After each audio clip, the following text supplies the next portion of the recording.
नमस्कार साथियों, क्या आप जानते हैं राष्ट्रपति के आपातकालीन शक्तियों के संदर्भ में? तो चलिए बात करते हैं राष्ट्रपति की आपातकालीन शक्तियां।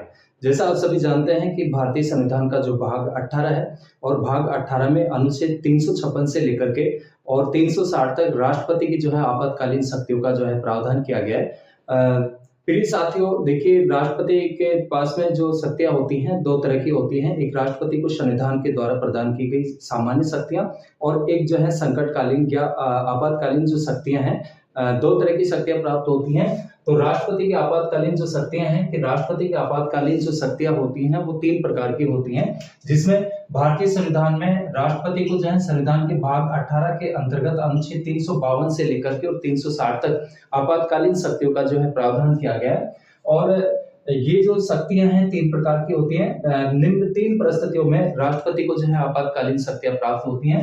एक तो अनुच्छेद 352 में युद्ध या जो है बाहरी आक्रमण या सशस्त्र विद्रोह होने की स्थिति में जो है पूरे देश में राष्ट्रपति शासन जो है लागू किया जा सकता है। अभी तक जो है देश में 3 बार अनुच्छेद 352 के अंतर्गत राष्ट्रपति शासन लागू किया गया है। एक तो जो है 1962 में जब भारत पर चीन ने आक्रमण कर दिया था। इसके अलावा 1971 में जब बांग्लादेश को स्वतंत्र कराया गया था और जो है फिर जून 1975 में इंदिरा गांधी जी के समय जो है राष्ट्रीय आपातकाल की घोषणा की गई थी 352 के आधार पर। अनुच्छेद 356 इसका अक्सर प्रयोग हुआ है, दुरुपयोग भी हुआ है। अनुच्छेद 356 का राज्यों में संवैधानिक तंत्र की विफलता से उत्पन्न आपात, अर्थात किसी राज्य में अगर संविधान के अनुसार शासन नहीं चलाया जा रहा है या संविधान का उल्लंघन किया जा रहा है तो वहां पर संवैधानिक तंत्र के विफल होने की स्थिति में राष्ट्रपति शासन लागू किया जा सकता है। इसके अलावा 360 जो है अनुच्छेद वो वित्तीय आपातकाल का प्रावधान किया गया है। इस आपातकाल का जो है प्रयोग अभी तक एक बार भी जो है राष्ट्रपति के द्वारा प्रयोग नहीं किया गया। देश में ऐसी स्थिति नहीं आई है।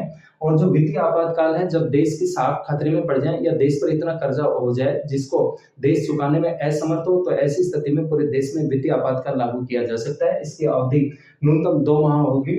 इसके अलावा राष्ट्रपति की आपातकालीन जो शक्तियां हैं वो जर्मनी के विमर संविधान से जो है प्रेरित हैं। फिर से देखिए राष्ट्रपति की आपातकालीन शक्तियां, राष्ट्रपति को आपातकालीन शक्तियां जो है संविधान के भाग 18 के अंतर्गत अनुच्छेद 352 से लेकर के और 360 तक जो है आपातकालीन शक्तियों का जो है प्रावधान किया गया है। और जो आपातकालीन जो शक्तियां हैं निम्न 3 परिस्थितियों में प्राप्त होती है। अनुच्छेद 352 के अंतर्गत राष्ट्रीय आपातकाल आता है बाहरी आक्रमण, सशस्त्र विद्रोह या आंतरिक सशस्त्र विद्रोह होने की स्थिति में। इसके अलावा 356 में राज्य में संवैधानिक तंत्र के विफल होने की स्थिति में और 360 में आता है वित्तीय आपातकाल। राष्ट्रपति देश के प्रथम नागरिक होते हैं।